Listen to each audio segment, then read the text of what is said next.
ünüm dağlara dağlara ay balam, sesim dağlara dağlara.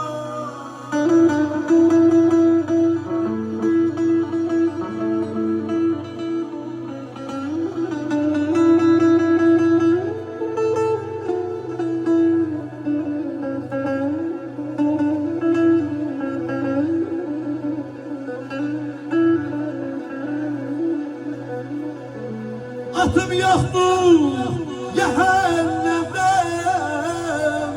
ey balam benim gönlüm cehenneme, cehenneme.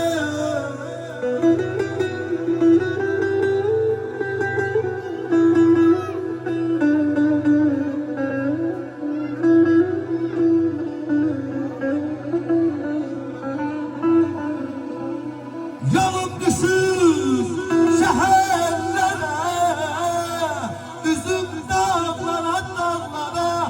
Ay kardeşim üzüm dağlara dağlara, sesim dağlara dağlara, ünüm dağlara dağlara.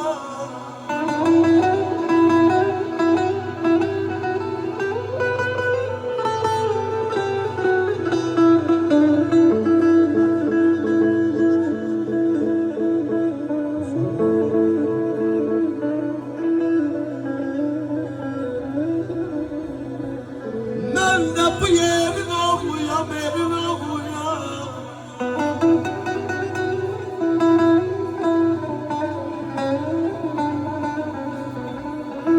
Sen de o yerin oğlusan, yürekten candan ona bağlısan.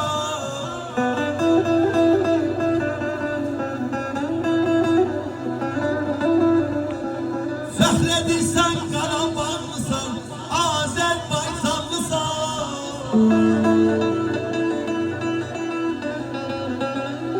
Gedək dağlara, dağlara, üzüm dağlara, dağlara, əzizim bu dağ ilə.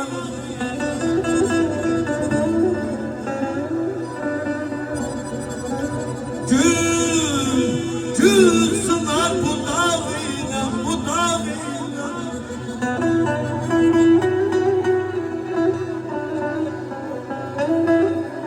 Kurban olum elimin obamın, yevlavımın bütevliğinde, Azerbaycanımın mərd oğlanlarının qeyrətine.